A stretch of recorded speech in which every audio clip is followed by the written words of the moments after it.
70s.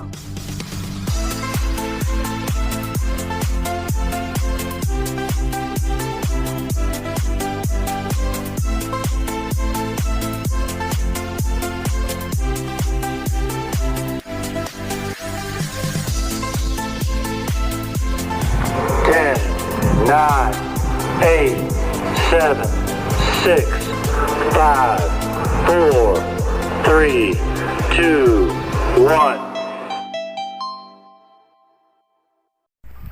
Assalamualaikum warahmatullahi wabarakatuh. Pemirsa, ini saya kembali mereview keberadaan dari museum dan galeri SBY Ani.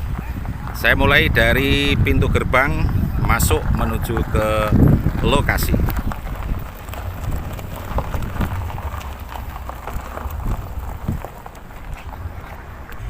Ya, ini adalah pintu gerbang masuk ke lokasi. Ini kebetulan ada Pak Sugio juga ikut untuk masuk ke lokasi. Ya, jadi ini museum dan galeri SBY Ani. Saya shoot dari halaman depan. Kita belum masuk ke dalam lokasi museum ya. Ini masih berada di luar. Ya, seperti ini. Oke, kita akan segera menuju ke lokasi. Baik pemirsa, diawali dengan foto bersama di depan galeri dan museum SBY Ani. Kemudian foto-foto di altar depan. Juga Ki Jodrono foto-foto dulu di dalam bersama istri juga ini. Oke, kita mulai untuk mereview galeri dan museum SBY Ani. Susilo Bambang Yudhoyono lahir pada tanggal 9 September 1949 di Termas, Kabupaten Pacitan, Jawa Timur. 4 tahun setelah kemerdekaan Indonesia dan juga beberapa saat setelah Panglima Besar Jenderal Sudirman meninggalkan kawasan Pacitan, markas komando yang digunakan untuk memimpin perang gerilya. Ayah SBY, Raden Sukoco, adalah seorang letnan Angkatan Darat yang mencintai ilmu serta ikut bertempur dan bergerilya dalam perang kemerdekaan Indonesia. Sementara ibundanya, Siti Habibah, wanita yang sangat religius, berasal dari komunitas Pondok Pesantren Termas Pacitan. Pacitan, tanah berbukit yang tandus, miskin, dan terbelakang. Alam yang keras ini telah menempa dan memberikan tantangan tersendiri bagi kehidupan SBY di masa muda. Seperti pohon jati yang tumbuh di tanah gersang, begitu kuat menahan kerasnya alam. Tumbuh dewasa di lingkungan yang terbelakang, membentuk rasa kepedulian yang tinggi terhadap kemiskinan, ketimpangan, dan ketidakadilan pada diri SBY. Pengalaman hidup inilah yang di kemudian hari melatar belakangi sikap, pemikiran, dan kebijakan SBY yang berpihak kepada rakyat kecil dan kaum miskin. Pada saat ia menduduki kursi presiden, SBY melahirkan beragam kebijakan yang sangat pro rakyat miskin.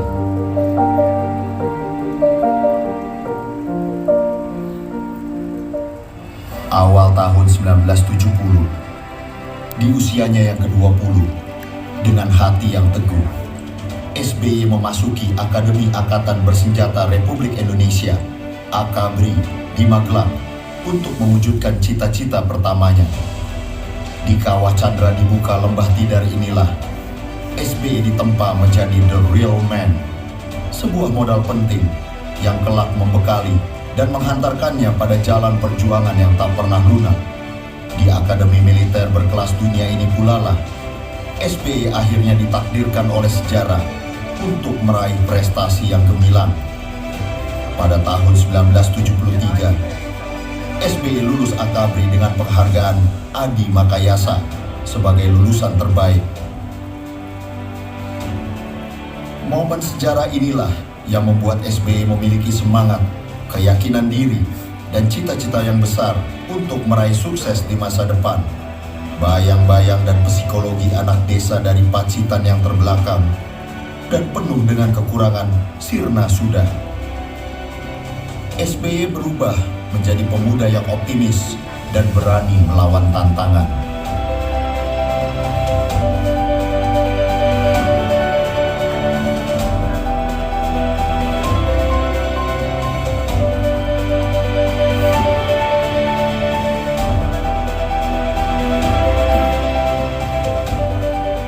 Awal Januari 1976, Letnan II SBY mengemban tugas pendidikan di Amerika Serikat, Airborne School dan Ranger School.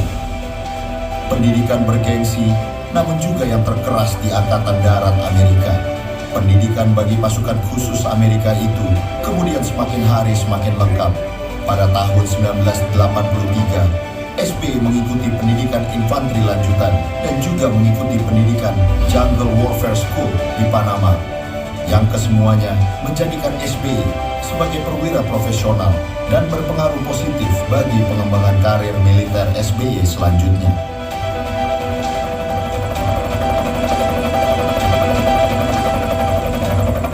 7 Desember 1975, pasukan Indonesia membebaskan Timor Timur karena dinilai mengancam keamanan nasionalnya. Tak terhindarkan, perang dan pertempuran segera berkecamuk dengan sengitnya. Letnan 1 Susilo Bambang Yudhoyono yang baru 1 minggu melangsungkan pernikahannya harus segera bergabung dengan Batalion Infanteri Lintas Udara 305 Kostra dan ikut bertempur di front barat Timor Timur.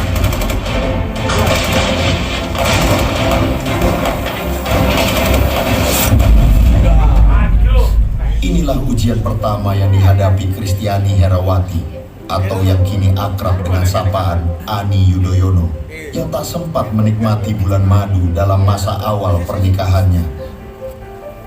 Ani berdoa siang dan malam karena ia sungguh mengerti apa resiko dari sebuah peperangan yang melibatkan sang suami tercinta.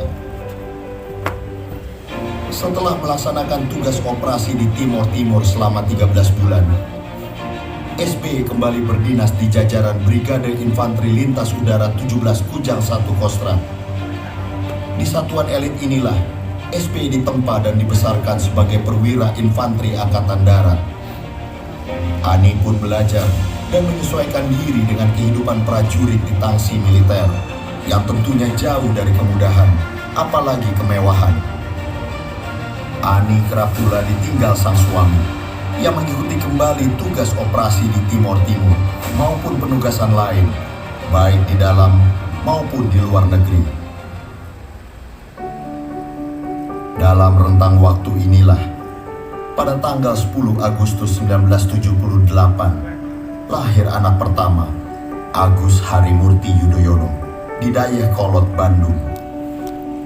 2,5 tahun kemudian, di kota yang sama, lahir anak kedua, Edi Baskoro Yudhoyono, pada tanggal 24 November 1980.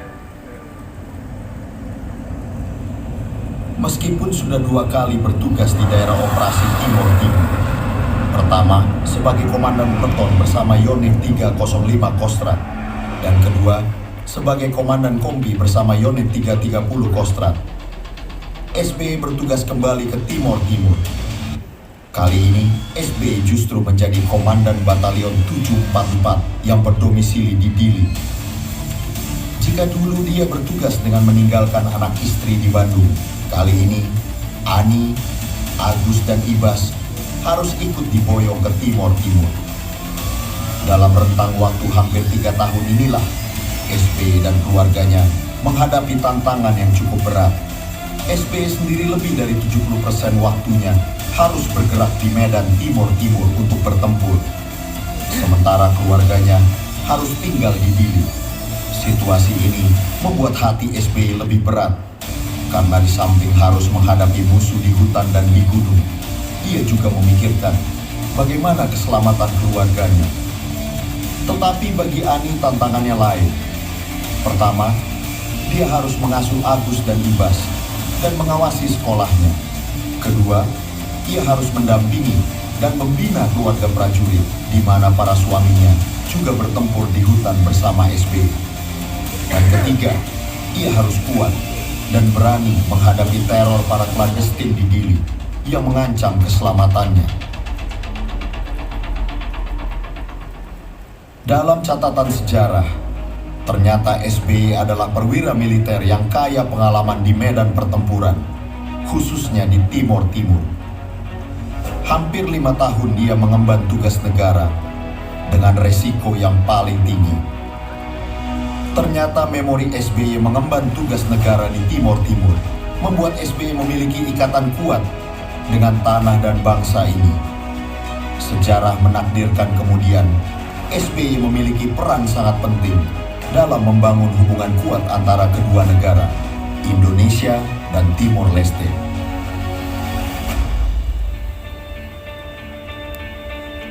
Setelah mengemban tugas untuk yang ketiga kalinya di Timor Timur, SBY mendapatkan kesempatan untuk mengikuti pendidikan puncak di Angkatan Darat, Seskoat.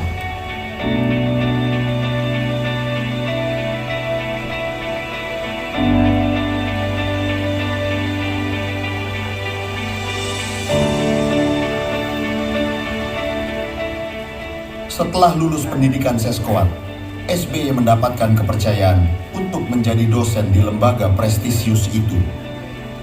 Pada tahun 1990 hingga 1991, SBY mendapatkan tugas untuk mengikuti pendidikan Command and General Staff College di Kansas, Amerika Serikat.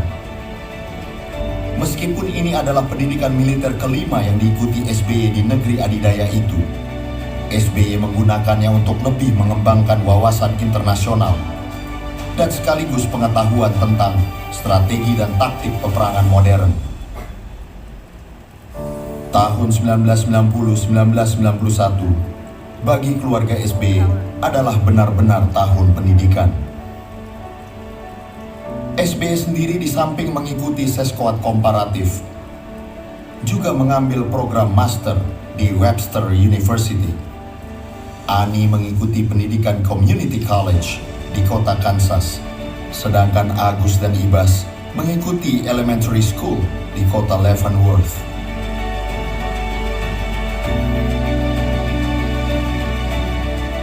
Pengalaman panjang SBY mengikuti pendidikan, pelatihan, dan penugasan di berbagai negara, termasuk negara-negara barat, ternyata telah menanamkan nilai dan wawasan pada diri SBY tentang nilai-nilai universal seperti demokrasi, hak-hak asasi manusia, the rule of law, dan juga kerjasama antar bangsa.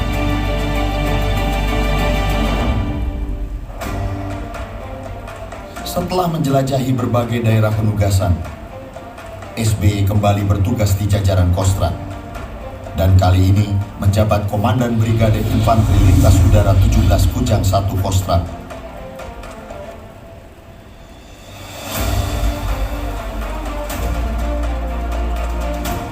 Dari markas komandonya di Cijantung 1 Jakarta, Kolonel SBY mengendalikan 3 batalionnya yang berada di Cilodong, Cicalengka, dan Karawang. Pada tahun 1994, Kolonel SBY terpilih menjadi komandan upacara pada acara detik-detik proklamasi di Istana Negara. Tidak disangka, 10 tahun kemudian, sang kolonel terpilih menjadi Presiden Republik Indonesia. Artinya, dari komandan upacara naik menjadi inspektur upacara. Pada tahun 1994 juga, SBY terlibat langsung dalam pengamanan para pemimpin APEC yang sedang bertemu di Jakarta. Sebagai Asops Kodam Jaya, SBY ikut pula mengamankan kegiatan belusukan Presiden Bill Clinton dan Ibu Negara Hillary, yang kelak kemudian hari keduanya menjadi sahabat SBY. Memang, dunia itu kecil. The world is getting smaller. Jabatan kolonel kelima yang disandang SBY adalah menjadi Komandan Korem 072 Pamungkas di Yogyakarta. Di kota budaya yang amat dinamis inilah, SBY mengasah dan meningkatkan kepemimpinannya, baik dalam memimpin komando teritorial tingkat provinsi maupun dalam berkomunikasi dengan masyarakat luas. Tantangan SBY sebagai Danrem Yogyakarta adalah menjaga keamanan dan ketertiban teritorial di daerah yang masyarakatnya kritis dan dinamis. Dibawahi sekitar 650 pengamat militer PBB, berpangkat kapten hingga kolonel dari puluhan negara yang digelar mulai Serbia, Bosnia-Herzegovina, Kosovo, Macedonia, dan Montenegro. Tugas ini lebih melengkapi pengetahuan dan pengalaman SBY dalam peacekeeping mission, terutama dalam memimpin perwira dari berbagai negara yang tentu saja memiliki tantangan tersendiri. Di Bosnia ini pula, SBY bertemu dengan Kofi Annan, kepala misi PBB, yang kelak menjadi sekretaris jenderal PBB. Ketika kemudian SBY menjadi Menteri dan Presiden Indonesia, keduanya menjalin kerjasama dan kemitraan yang erat. Untuk dipelajari, SBY dan Ani mengangkat moto, di mana bumi dipijak, di situ langit dijunjung. When in Rome, do as the Romans do. Sebuah pengalaman berharga yang SBY dapatkan adalah ketika pemilihan umum tahun 1997 berlangsung. Sebagai Pangdam, SBY bertanggung jawab penuh atas keamanan, ketertiban, dan kelancaran jalannya pemilu. Tetapi SBY sebagai wasit harus bisa menempatkan dirinya secara tepat dalam perhelatan politik yang selalu panas itu. Satu komponen yang paling keras dihujat, dimusuhi, dan disalahkan adalah ABRI. Bahkan yang tadinya kawan ikut pula memusuhi habis-habisan. Itulah masa yang kritis dan menentukan bagi ABRI. Apakah bisa bangkit dan kembali mendapatkan kepercayaan rakyat, atau ikut runtuh bersama bangunan politik era Orde Baru yang dibongkar beramai-ramai. The Indonesian military was at the crossroad. Di era krisis dan transisi demokrasi inilah Letnan Jenderal Susilo Bambang Yudhoyono, SBY, dalam kapasitasnya sebagai Kepala Staf Sosial Politik Kasospol ABRI, menjadi pelaku utama reformasi ABRI. Sebagai salah satu lokomotif reformasi di tubuh ABRI, SBY bersama para petinggi militer saat itu melahirkan konsep reformasi dan reposisi ABRI. Perubahan nama Angkatan Bersenjata Republik Indonesia ABRI menjadi Tentara Nasional Indonesia TNI, serta pemisahan Kepolisian Republik Indonesia Polri dari TNI merupakan salah satu tonggak sejarah keberhasilan proses demokratisasi Indonesia. ABRI menjadi institusi terdepan dalam mengusulkan adanya penjelasan dan pelengkap pasal Undang-Undang Dasar 1945. Bibi juga hanya memimpin kurang dari 2 tahun. Akhir tahun 1999, Gus Dur terpilih menjadi presiden, didampingi Megawati sebagai wakil presiden melalui pemilihan tidak langsung. Penggal waktu inilah SBY memiliki memori yang pahit. Ia harus mengakhiri masa baktinya di TNI karena ditarik oleh Presiden Wahid menjadi menteri di kabinet yang dipimpinnya. Padahal SBY memiliki cita-cita untuk melanjutkan reformasi TNI dan menuntaskan pengabdiannya di TNI. Sebagai Menteri Pertambangan dan Energi, SBY mencurahkan hampir semua waktunya untuk mengatasi krisis ekonomi, utamanya dalam bidang energi dan sumber daya mineral. Sebagai Menko Polkam, SBY tak pernah lelah untuk memulihkan stabilitas dan keamanan dalam negeri Indonesia yang pada waktu itu sangat tidak mudah. SBY bergerak cepat dari satu daerah ke daerah lain, Sampit, Poso, Ambon, Aceh, Papua, dan daerah konflik lainnya. Ketika terjadi insiden berdarah di Atambua, SBY segera berangkat ke New York, memimpin diplomasi Indonesia di Dewan Keamanan PBB yang akhirnya menyelamatkan Indonesia dari sanksi yang lebih keras. Sebelum menjadi presiden, manajemen SBY yang menyukai rasionalitas, ketertiban, pemikiran yang matang, dan segalanya berorientasi kepada misi. Ia bukan tipe pemimpin yang meledak-ledak dan tak suka mencitrakan diri sebagai pemimpin yang berani dan cepat beraksi. Karakter dan gaya kepemimpinan seperti itulah yang oleh lawan-lawan politik SBY sering dikritik sebagai kurang cepat dan kurang tegas. Namun, bagi yang sungguh mengenal SBY, ia dinilai sebagai pribadi yang teguh, konsisten, dan keras pada prinsip. Ia juga bisa tegas dan cepat bertindak, apalagi dalam keadaan krisis. Di sisi lain, pengalaman luas SBY dalam pendidikan dan penugasan di luar negeri membuat SBY hadir sebagai sosok yang berpikiran terbuka. Ia tidak alergi terhadap kritik, karena demokrasi memang begitu. Dan satu hal, masa lalu SBY yang hidup dengan tantangan yang keras membuat SBY tak mudah patah dan menyerah. Secara nasional,